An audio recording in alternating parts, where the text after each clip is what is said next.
네, 안녕하세요. 한국에 계신 LAFC 팬 여러분, 그리고 이 축구, LAFC의 정말 매력적인 이 경기를 사랑하시는 모든 분들께 저희가 LAFC 구단 공식 팟캐스트로 이렇게 또 인사를 드리게 됐습니다.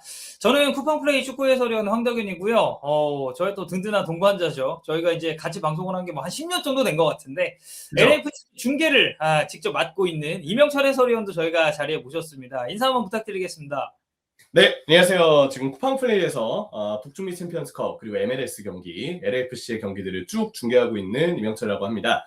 자, 안녕 LAFC가 드디어 이제 LAFC 공식 유튜브 계정을 통해서 LAFC가 한국 팬분들에게 다가서는 콘텐츠로서 저희가 저와 덕현 형이 함께 이제 진행을 좀 하게 됐는데, LAFC가 한국 팬분들에게 가까워지는 과정 중에 우리 방송이 많은 역할을 했으면 좋겠다라는 개인적인 희망도 좀 갖고 있습니다.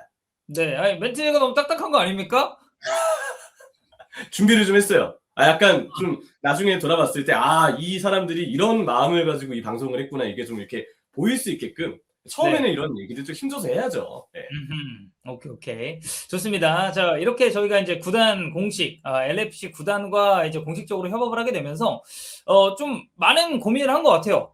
네. 이 팟캐스트를 통해서 조금 더 이제 한국에 계신, 그리고 이제 뭐 해외에서 시청하고 계신 한국 분들도 분명히 있을 텐데, 이분들이 LFC에 대해서 조금 더 잘 아셨으면 좋겠고, 그리고 조금 더 접근하기 쉬우셨으면 좋겠다라는 바람 아래서 저희가 이렇게 안녕 LFC라는 팟캐스트를 첫화 시작을 하게 됐고, 뭐 저희가 뭐 굳이 말씀 안 드려도 LAFC가 요새 한국에서 인기가 너무 많아져 가지고 저도 이렇게 MLS 구단이 대한민국에서 인지도가 올라가는 게 조금 신기하긴 한데, 그 얼마 전에 이명철 해설위원이 또 그 동대문 쪽에서 열렸었던 LAFC 팝업 스토어 그 MC 봤었잖아요. 네, 아니 맞아요. 보니까 되게 많은 분들이 찾아주신 것도 찾아주신 건데, 저는 사실 태어나서 이렇게 많은 사람이 MLS 클럽 유니폼 입고 돌아다니는 거를 진짜 처음 봤거든요. 그날 좀 어떠셨나요? 그날이 이제 LAFC 유니폼이 홈 유니폼이죠. 원정 킷은 지난 시즌과 동일하게 올 시즌 있고, 홈 유니폼은 새로운 디자인, 많은 분들이 보셨던 그 럭셔리한 디자인 있죠. 진짜 예쁘더라고요. 그 유니폼이 발매됐던 행사였는데, 그때 행사나 설 연휴까지 껴서 일주일 넘게 진행이 됐었어요. 근데 그 기간 동안 되게 많은 팬분들이 와주셨다라고 들었고, 저는 마지막 날에 이제 럭키드로우, 사실 그동안 이제 이 팝업스토어에서 구매하셨던 분들 중 어떤 분이 유니폼에 당첨되실지, 또 손흥민 선수 사인 유니폼을 누가 가져가실지, 또 대망의 로스앤젤레스로 가는, LA로 가는 항공권과 티켓의 주인공은 누가 될지, 이거 이제 럭키드로우에서 뽑는 그 이벤트였었는데, 그 시간에 2층 매장은 꽉 차서 1층에 계신 분들이 2층으로 올라올 수 없는 상황까지 일어났고요. 1층에 계신 분들까지도 정말 많이 인파가 좀 몰려서 지금 정말 손흥민 선수의 인기도 물론이고 LAFC의 인기, 더 나아가 이제 MLS에 대한 관심도가, 저도 사실 작년 이맘때만 해도 우리는 예상하지 못했던 일이었어요. 물론 MLS에는 예전 뭐 데이비드 베컴부터 해서 지금도 인터 마이애미인데 리오넬 메시아 같은 훌륭한 스타들이 있고, 한국 선수 중엔 또 이제 지금은 대한민국 대표팀의 감독인 홍명보 선수가 과거 이제 LA 갤럭시에서 뛰었던 이력도 있기는 한데, 아무리 스타들이 있었다 해도 우리한테 MLS가 이렇게 친숙했던 적은 없잖아요. 근데 손흥민과 LAFC는 지금은 정말 다르다. 이런 느낌을 좀 많이 들게 하는 것 같습니다. 요즘 저는 그런 얘기 하고 싶거든요. 제발 한국인이면 LAFC 응원합시다. 제한 L 해야 돼요 이제는. 제한 L. 제한 L. 이제 제한맨과 제한토웨이 이제 제한 L이 나올 때가 됐다. 나올 때가 됐죠. 저는 이게 오케이. 됐다 생각합니다. 네. 네. 좋습니다. 이렇게 어쨌든 LFC 인기가 정말 많아지고 있고, 그래서 이제 구단에서도 한국 분들이 조금 더 LFC에 대해서 많이 아셨으면 좋겠다는 바람 아래서 이제 팟캐스트를 공식적으로 진행을 하게 됐는데, 사실 저랑 이제 이명철 의원이 오늘 그 첫 팟캐스트 이 구단 공식으로 진행되는 거다 보니까 이 주제를 좀 어떻게 잡아야 되나 고민을 좀 했어요. 그래서 네. 저희가 앞으로 경기 이야기도 해드릴 거고, 그리고 어떻게 보면 단순하게 언론 기사를 통해서 접하는 LAFC 소식보다는 구단과 저희가 아무래도 직접적으로 컨택을 하니까 이 구단을 통해서 뭔가 여러분들이 해주시는 질문에 대해 뭐 이렇게 좀 답변을 해드린다든지 이런 걸 이제 앞으로는 좀 고민해 볼 텐데, 오늘은 좀 첫 타임 만큼 경기 얘기는 살짝 뒤에 하도록 하고, 지금 LAFC라는 클럽 자체가 손흥민 선수가 어쨌든 이적을 하면서 굉장히 많은 관심을 받고 있는데, 그쵸. 손흥민 이적 이후에 LAFC라는 클럽이 얼마나 한국에서 지금 효과를 많이 일으키고 있는지를 본격적으로 한번 이야기를 해보려고 합니다. 저희가 사실 앞서서 이제 말씀드렸듯이 이명철 해설이 그 동대문 LAFC 팝업 스토어에서도 뭐 MC 봤을 때 사람들이 정말 많이 몰릴 만큼 유니폼에 대한 수요, 그리고 이제 LAFC라는 구단의 경기를 직접 보러 가고 싶으신 분들에 대한 수요는 저희가 확인을 해봤는데, 저는 제일 크게 체감하는 것 중에 하나가, 제 주변에 물론 이제 축구를 좋아하는 지인분들도 굉장히 많지만 대표적으로 이제 저희 그 친척분들이 축구를 아예 관심이 없거든요. 근데 이 친척분들조차도 이 LAFC 유니폼을, 그러니까 아들이 구하고 싶어 하는데, 그러니까 저한테 조카죠. 조카가 구하고 싶어 하는데 혹시 유아용 사이즈도 있냐, 초등학생들이 입을 수 있는 그런 사이즈도 있냐라는 문의를 엄청나게 많이 받았고, 그리고 이제 실제로 그 LA 근교에 이제 얼바인이라는 그 도시에 살고 있는 저희 사촌형 가족이 있는데, 저희 형수가 요새 저를 들들 볶아요. 이거 티켓 어떻게 구하냐. 근데 LAFC 경기 티켓을 어떻게 구하는 거냐라고 이제 물어보는 경우가 굉장히 많았거든요. 아니, 이명철 의원도 주변에 그러신 분들이 좀 많을 거 아니에요. 저한테 가장 많이 여쭈셨던 게, 지난 시즌은 손흥민 선수가 이제 시즌 중에 이적을 했잖아요. 근데 여름에 이적을 하다 보니까 사실 이미 지난 시즌 LAFC의 홈킷은 발매가 된 이후였어요. 만약에 손흥민 선수가 뭐 MLS 기준으로 시즌 개막 전이었던 겨울 중에 만약 이적을 했다면 LAFC의 유니폼이 딱 발매됐을 때, 그리고 추가적으로 많은 이제 물량이 또 판매가 될 때, 우리나라 팬들도 관심을 갖고 나도 소니 마킹할래, 나도 주문하고 싶어, 나는 부안가 마킹할 건데 하면서 유니폼을 이렇게 물량이 풀렸을 때 많이 구매를 하셨겠죠. 근데 여름 이후다 보니까 이미 유니폼이 나오는 이 수량은 한정돼 있던 상태였어요. 그래서 LA에 직접 가셔서 구매하시는 분들도 있고, 뭐 해외 배송을 통해서 우리나라 온라인 주문하시는 분들도 계시긴 했지만, 품귀 현상이 발생하면서 저한테도 LAFC 홈킷 구하고 싶은데 어떻게 구해야 되냐 여쭤보신 분들이 굉장히 많았거든요. 근데 문제는 저도 갖고 싶었는데 저도 결국 사지 못했어요. 어디서는 사려고 해도, 그 해외에서 기사도 떴잖아요. 뭐 손흥민 선수가 이제 워낙 이제 인기가 많다 보니까 그 인터뷰를 보니까 그 이야기도 했더라고요. LAFC의 존 소린턴 단장이 손흥민 선수 유니폼이 전 세계 모든 스포츠 종목을 통틀어서 가장 많이 팔리는 저지일 것이다, 이런 이야기까지 했거든요. 그 정도로 이적 직후에 그 파급 효과가 워낙에 세다 보니까 처음에 딱 그 많은 분들이 훨씬 몰리기 전, 그때 딱 그 물량이 좀 있을 때 구매하셨던 분들 외에는 생각보다 많은 분들이 그 유니폼을 구매하지 못하신 걸로 알고 있어요. 저도 마찬가지거든요. 그래서 이 자리를 빌어서 혹시 구단 관계자분 중에 2025 시즌 홈킷을 갖고 계신 분이 있다면 제가 더 열심히 할 테니까 한번 구매 창구를 좀 이렇게 열어주셨으면 좋겠다라는 그런 좀 작은 바람을 좀 전하고 싶습니다. 네, 어차피 이제 구단 관계자분들이 이제 저희 방송도 보실 거거든요. 네, 그럼요. 그 이명철 의원 거 준비해 주시는 김에 이제 제 것도 하나. 제발 진짜 갖고 너무 물론 올 시즌 것도 너무 예쁜데 데뷔 시즌은 또 데뷔 시즌의 의미가 있으니까. 네, 그래서 어쨌든 이 유니폼 품귀 현상은 뭐 이미 해외 쪽에서도 보도가 상당히 많이 나온 걸로 알고 있고, 뭐 이명철 의원이 얘기했었던 그 보도 저도 좀 읽어봤는데 보니까 그냥 단순하게 뭐 크리스티아노 호날두나 리오넬 메시 뭐 요런 선수들도, 그러니까 축구 선수도 축구 선수인데 뭐 르브론 제임스 같은 그런 전국구적인 NBA 스타들보다도 훨씬 손흥민 선수가 유니폼 판매량에서 이제 앞섰다라는 그런 얘기가 있더라고요. 그래서 이제 그런 측면도 뭐 충분히 뭐 마케팅적인 것도 당연히 고려를 해야 되는 요소니까, 그래서 손흥민 선수가 감으로써 되게 이제 LAFC라는 구단 자체가 좀 인기가 많아졌고 유니폼 수요도 좀 급증을 했다고 생각을 하는데, 저는 이제 그런 한국 팬들에 대한 영향력, 뭐 당연히 뭐 국내에서도 이제 손흥민 선수의 유니폼에 대한 수요는 많습니다만, 이게 같이 뛰는 동료들의 인터뷰나 아니면 손흥민 선수가 실질적으로 경기에 미쳤었던 영향력에 대한 효과도 저는 좀 생각을 해봐야 된다고 보는데, 이게 보니까 제가 손흥민 선수 이적하고 나서 저도 이제 아무래도 LAFC라는 구단 자체를 처음으로 이제 접했었던 게, 물론 이제 김문환 선수가 또 있긴 했죠. 이 손흥민 선수가 이제 뛰기 이전에.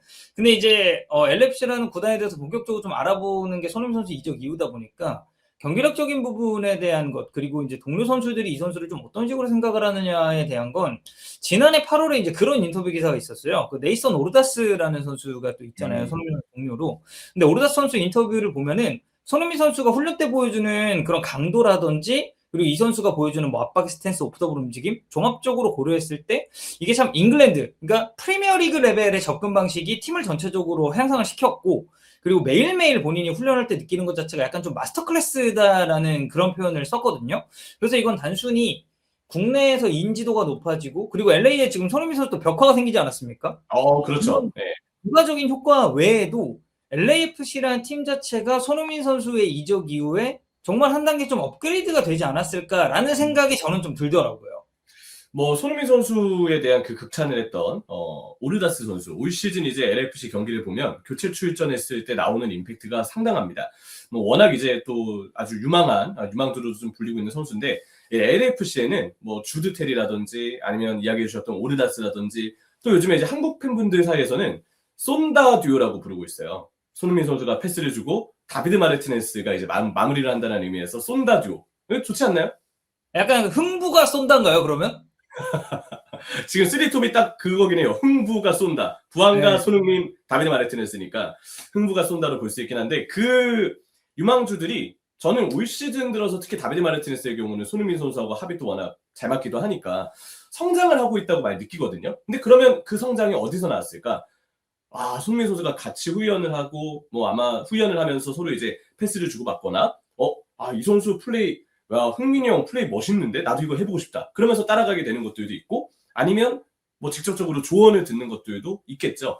그 덕분에 지금 LAFC 팀 내에 있는 아주 또 좋은 유망주들, 특히 이제 이번 북중미 챔피언스컵 때 나왔던 주드 테리라는 선수는 진짜 잠재력이 높게 또 평가를 받고 있는 유망주인데, 이런 선수들의 성장에도 꽤 많은 도움을 줄 수 있겠다, 이런 기대감을 뭐 개인적으로 좀 갖게 하는 것 같습니다. 네, 그러니까 손흥민 선수 자체는 저는 멘토 역할도 뭔가 멘토링이라는 관점을 좀 놓고 봤을 때 충분히 어린 선수들을 좀 끌어줄 수 있고, 실제로 이제 토트넘 스포 있을 때도 그 어린 선수들이 손흥민 선수 되게 잘 따랐었잖아요. 뭐 그래, 대표적으로 아치그레이가 그 얘기했고.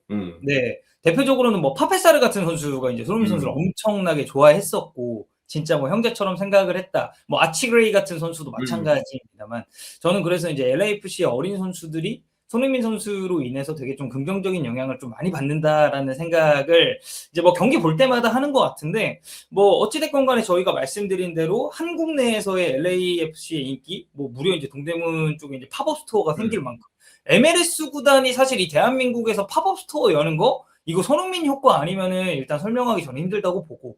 그리고 또 하나가 음. 하나 더 얘기할 게 있는데, 파리바게트를 가잖아요. 네. LAFC가 콜라보한 빵을 팔고 있어요. 그래서 매장에 들어가면 바로 LAFC 선수들이 그 대형 포스터로 이미 우리 한국 팬들을 맞이하고 있고요. 손흥민 선수가 당연히 가운데 있지만 뭐 부안가라든지 다비드 마르티네스라든지 이런 선수들이 포스터가 있으니까 LAFC 경기를 평소에 보신 분들이라면 되게 반가울 수밖에 없어요.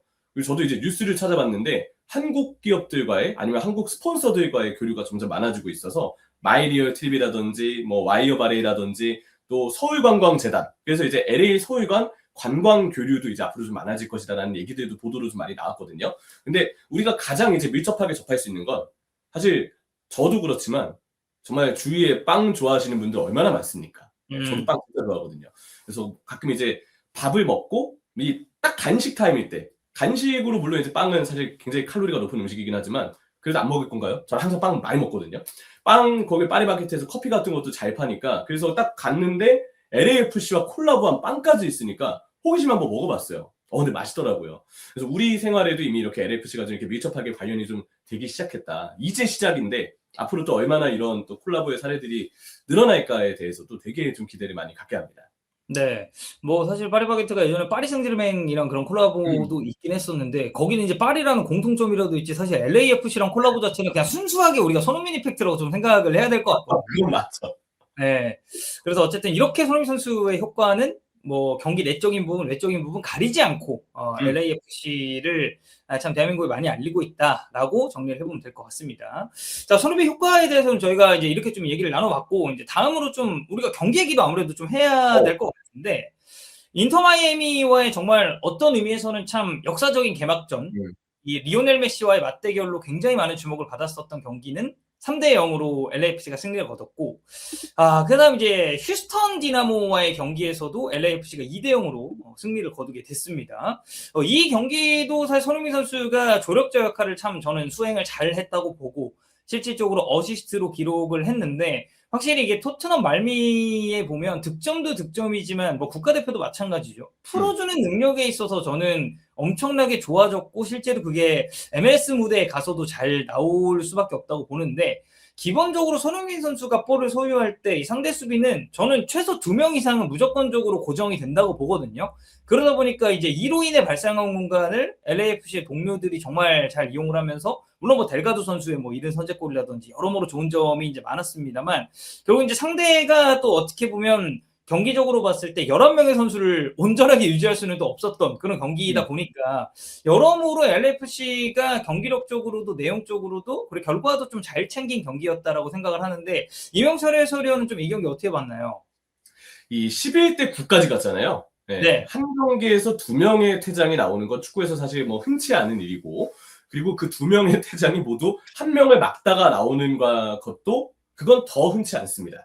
상대 선수가 그만큼 엄청난 존재감을 가져야만 그 한 선수를 막다가 2명의 퇴장이 나오는 불상사가 벌어진다라고 얘기할 수 있는데 손흥민 선수가 딱 그 존재감을 갖고 있었죠. 첫 번째 퇴장도 물론 위험하긴 했어요. 손흥민 선수의 아킬레스 쪽으로 이제 발이 좀 높게 들려서 밟는 행동이 됐기 때문에 다이렉트 퇴장이 맞긴 했는데 왜 그 장면이 나왔을까 생각을 해보면 최전방 자리에서 손흥민 선수의 움직임은 저는 약간 가짜 구방 같은 움직임도 갖고 있다고 좀 생각을 하거든요. 그러니까 미드필더처럼 내려와서 볼을 받아주려고 하고 그걸 풀어내면서 LAFC의 부안가나 다비드 마르티네스 아니면 뭐 티모시 틸만과 같은 선수들이 뛰어들 수 있는 공간에 좀 나오게 되는데 그런 움직임이 워낙 한두 박자 빠르게 일어나다 보니까 상대 수비수들 입장에서는 쫓아가야 될지 아니면 내가 그냥 남아서 다른 부안가나 뭐 틸만 같은 선수들 들어오는 걸 막아야 되는지 되게 고민스러운 상황이 많을 거라 생각을 해요. 그거 고민하다 보면 손흥민 막아야 되는데 따라가면 늦는 거예요. 그러다가 늦게 따라가서 결국은 이제 물론 너무 위험한 상황이었지만 퇴장이라는 상황이 나왔고 두 번째 장면도 어쨌든 손흥민 선수가 직접적으로 상대 중원의 그 볼 뺏긴 상황 이후로 역습을 가져가면서 바로 골문을 향해서 단독 돌파를 했는데 아구스틴 부사트 선수가 강제로 이걸 잡아 끌면서 명백한 득점 기회의 저지로 다이렉트 퇴장이 나왔죠. 이 또한 이제 손흥민 선수가 직접 유도를 해냈던 장면이었고 또 이 경기에서 나왔던 두 골도 모두 손흥민 선수의 도움이 기록이 됐어요. 한 번은 아예 델가도의 중거리 슈팅에 대한 도움, 또 하나는 유스타키오 중거리 슈팅에 기점 패스를 하면서 손흥민 선수가 기점 패스를 했다는 이유로 또 하나의 도움이 추가가 됐는데 이거는 MLS에서만 존재하는 도움 규정이죠.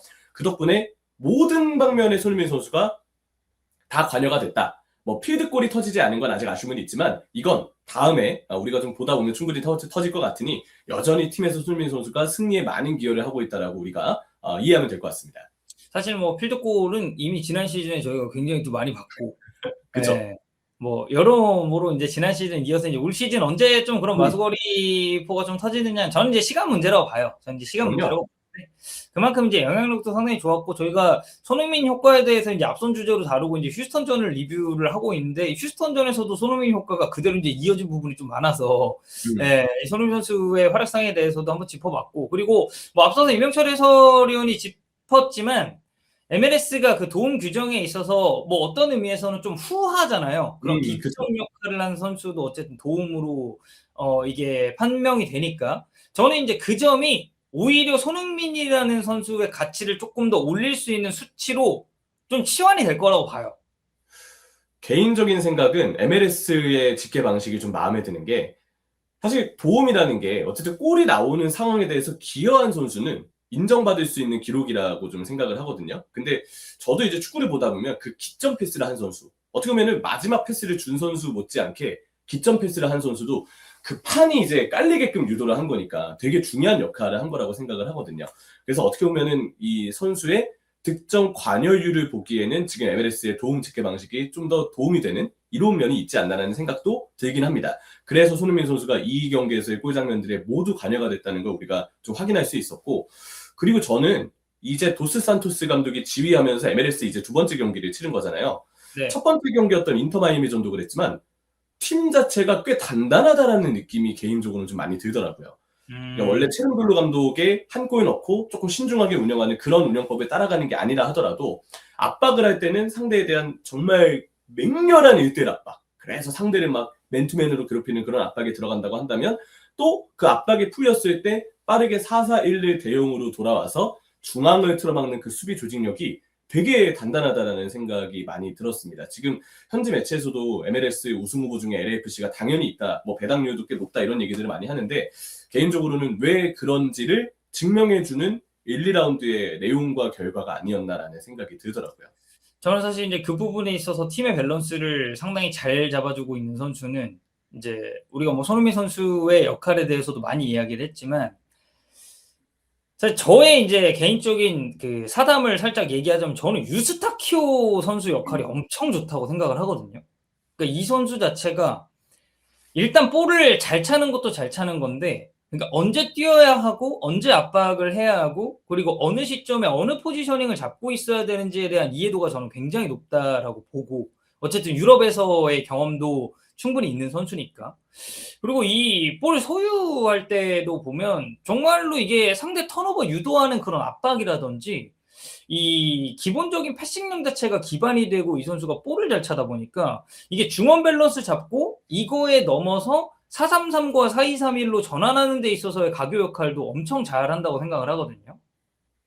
원래도 이제 포르투에서 뛸 때 UEFA 챔피언스 리그도 많이 좀 나왔던 선수였어요. 저도 예전에 챔피언스 리그 중계하면서 캐나다 국적의 미드필더니까 사실 뭐 유럽 대륙에서 자주 봐왔던 국적은 아니잖아요. 맞아요. 그래서 알폰소 데이비스가 바이에른 뮌헨에서 팍 이제 터지고 폭발할 때 캐나다 선수들 중에 좋은 선수가 좀 있구나. 그러면서 또 주목했던 선수가 그 유스타키오 선수였는데 챔피언스 리그 뛸 때도 저도 사실 되게 마음에 들었던 게 시야나 패스 전개 이런 게 되게 좋더라고요. 그래서 이제 이 팀에서 이 경기 운영을 하는 데 있어서 유스타키오가 되게 비중이 크구나라고 느꼈는데 지금 LAFC에 임대를 와 있거든요. 근데 잘해요.